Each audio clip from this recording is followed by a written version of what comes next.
이 시간에는요, 부모님이 돌아가셨을 때 자녀들이 가장 먼저 해야 할 일에 대해서 알아보는 시간을 갖도록 하겠습니다.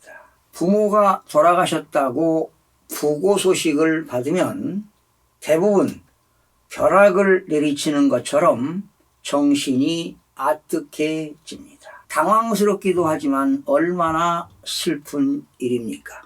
하지만 자식된 도리로서 차분하게 행정 업무를 처리해 나가야 할 것입니다. 먼저 빈소를 마련하고요, 장례 절차를 진행해야 할 것입니다. 또한 사망 진단서라든가 시체 검안서를 수취해야 합니다. 한 5통 정도가 필요할 겁니다. 여러분, 병원에서 돌아가셨다면 병원에서 의사가 사망 진단서를 발급해 줍니다. 그러나 의사 진료를 받지 않은 상태에서 돌아가셨다면 시체 검안서를 받아야 합니다. 또한 장례식장에서 장례를 치르게 되면 장례 비용이 들어갑니다. 그러니까 사망일로부터 장례일까지 들어가는 비용이 장례 비용인데요. 나중에 이제 상속세 신고할 때 장례 비용 영수증이 있어야 공제를 받습니다. 이때 장례 비용은요, 500만 원 미만일 때는 500만 원을 공제하지만 1000만 원을 초과해서 장례 비용이 지출됐다면 1000만 원까지 공제를 해줍니다. 반드시 영수증을 첨부해야 됩니다. 이때 장례 비용에 관계없이 장지 비용이라든가 봉안시설은 500만 원까지 또한 공제를 해줍니다. 이런 것들도 여러분들이 영수증을 꼭 챙기시기 바랍니다. 그러면 부모님이 돌아가신 날을 우리는 이제 상속계실이다. 법률용어로 상속계실인데요.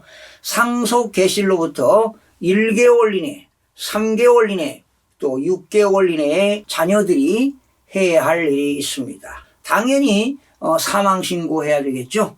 사망신고는 상속계실, 즉 돌아가신 분을 우리는 피상속인이라고 하는데요.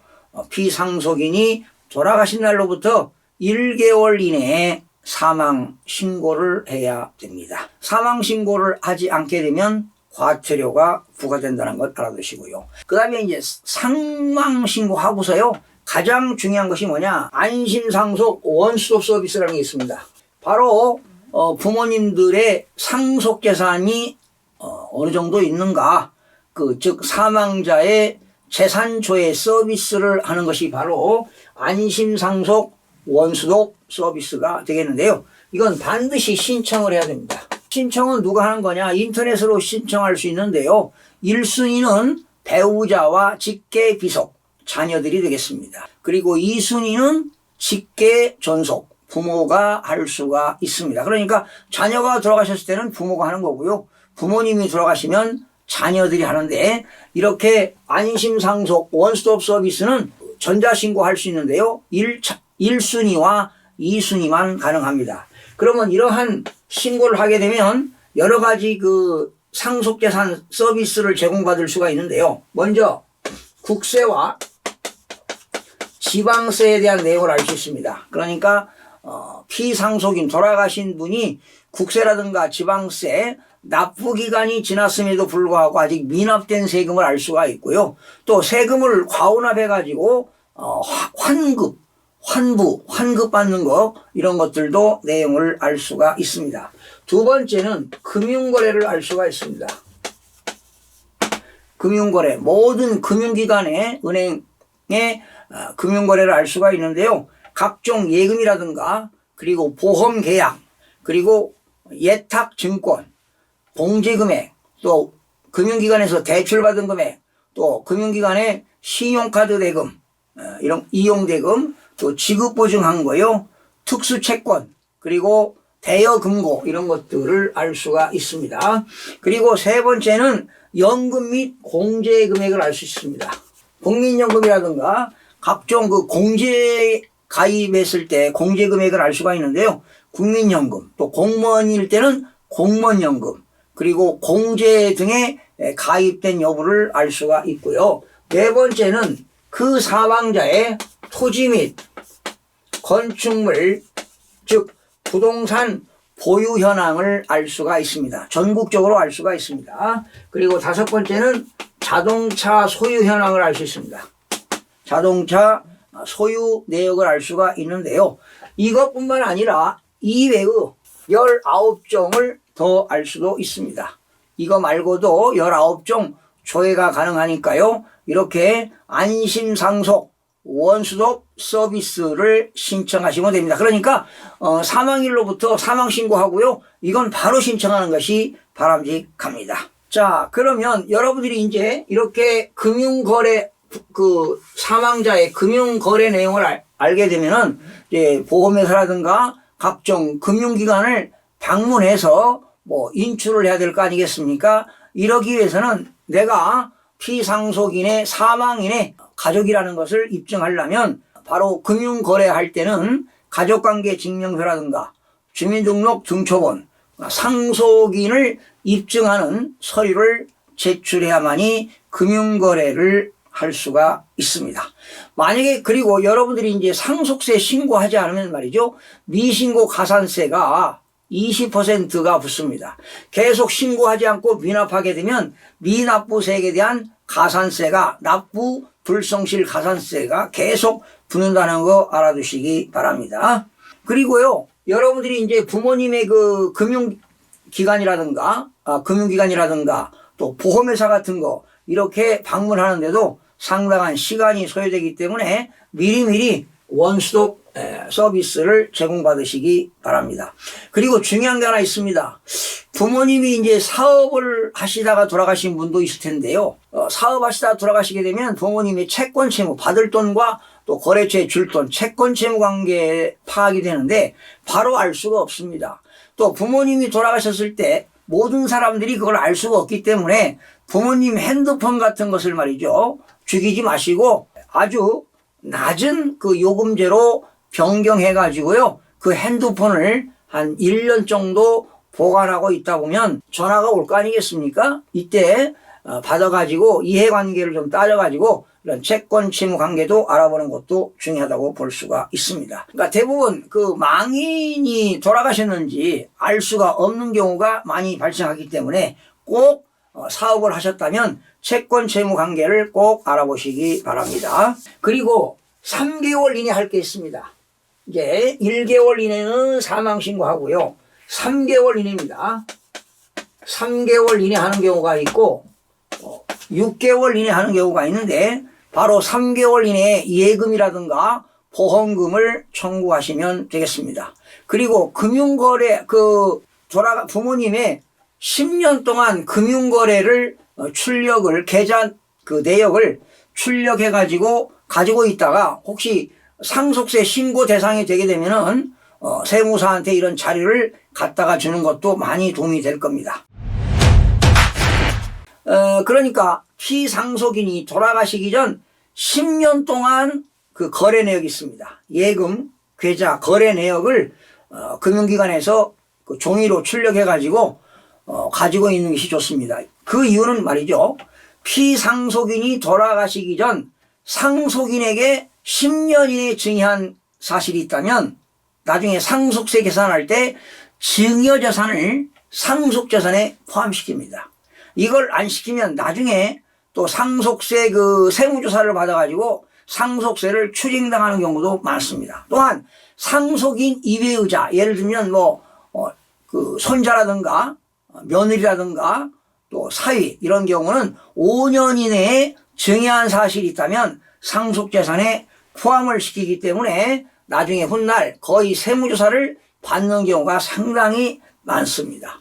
또한 그 돌아가신 피상속인이요. 돌아가신 분이죠. 피상속인의 이런 경우입니다. 자산보다 부채가 많은 경우가 있어요. 그러면 당연히 어떻게 될까요? 상속을 포기해야 되겠죠. 그런데 상속 포기도 리스크가 있습니다. 그래서 만약에 상속인이 배우자라든가 자녀들이 있다면 자녀들은요 상속 포기를 하고요. 자녀들이 상속 포기하고 배우자는 한정 승인을 하면 됩니다. 한정 승인.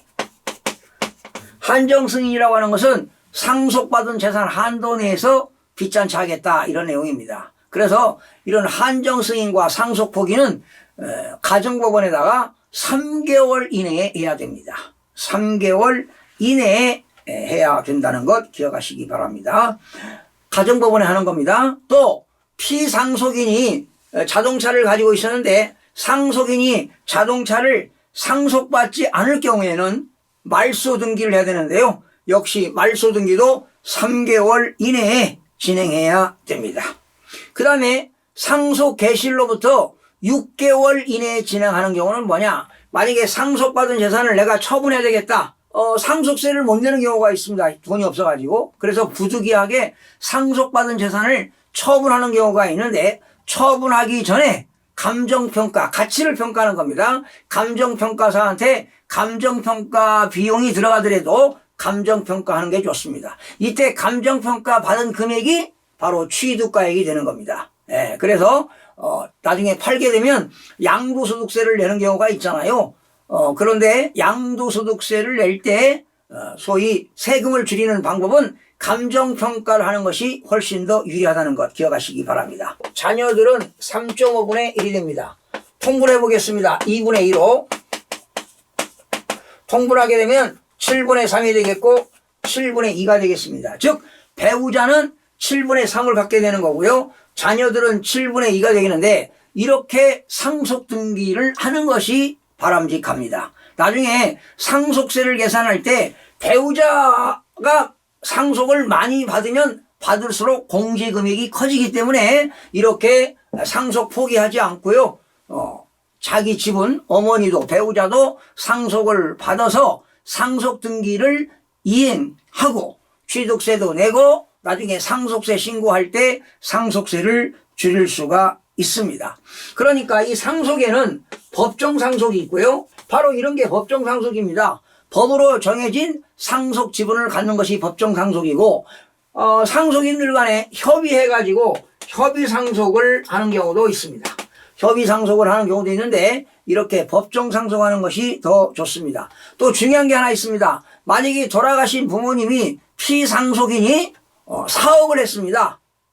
직장을 다녔으면 근로소득이고요. 사업을 했다면 사업소득이 있는데 이러한 사업소득이나 사업소득이 있었다면 이것도 세무서에 신고합니다. 상속 개실이 속하는 다름 아래로부터 6개월 이내 돌아가시기 전까지 소득이 있었다면 이것도 소득세를 내야 됩니다.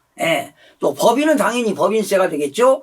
이렇게 개인이 사업한다면 사업소득세, 종합소득세를 상속 개실이 속하는 다름 아래로부터 6개월 이내에 신고를 해야 됩니다. 역시 상속세도 신고해야 되겠죠.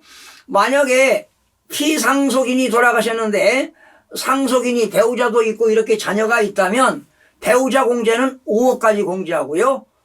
이런 자녀 공제, 미성년자 공제, 연로자 공제 해가지고 일괄 공제 5억을 공제하는데 일반 가정에서는 10억까지는 상속세가 없습니다. 그런데 배우자가 없다면 일괄 공제를 받아가지고 5억까지는 세금이 없는데 그래도 상속받은 재산을 처분하기 위해서는 반드시 감정평가를 하고 상속세 세금을 안 낸다 하더라도 상속세를 신고하는 것이 훗날 나중에 여러 가지 이점이 많습니다. 꼭 신고를 하는데 이런 걸 잘 모르시면 유튜브에다가 김동수 교수를 치고요. 상속세 치면은 상속세와 증여세 모든 그 콘텐츠가 있기 때문에 학습하시기 바랍니다. 그리고 이런 지식이 없다면 세무사를 통해서 꼭 상속세를 개시일로부터 6개월 이내에 꼭 신고를 하셔서 불이익을 당하지 않도록 하시고요. 반드시 상속 개시일 전 10년 이내 거래한 내역을 금융기관에 가가지고 다 종이로 출력해가지고 세무사한테 갖다 주고 세무사한테 디테일하게 상담을 하시고 꼭 상속세 신고를 하셔서 불이익을 당하지 않게 하시기 바랍니다. 상속세를 신고하게 되면은요, 거의 재산이 좀 많이 있는 사람들은 상속세 세무조사를 받는 경우가 허다합니다. 그래서 상속세를 철저하게 신고해야만이 훗날 여러분 불이익이 없다는 것을 꼭 기억하시기 바랍니다. 그러니 여러분 이 상속인들 자녀들이 1개월 이내 신고할 것, 아니 1개월 이내 해야 될 것, 3개월 이내, 6개월 이내 할 것, 또 상속 개실이 속하는 다름 아래로부터 6개월 이내에 이런 신고 내용을 여러분들이 알아두시고 꼭 상속인으로서 꼭 할 일을 하셔야만이, 의무를 다 하셔야만이 손실이, 경제적인 손실이 없다는 것을 기억하시기 바랍니다. 시청해주신 여러분 고맙습니다. 다음 시간에 뵙겠습니다. 마음이 드셨다면 구독, 좋아요 꼭 부탁드리겠습니다. 고맙습니다.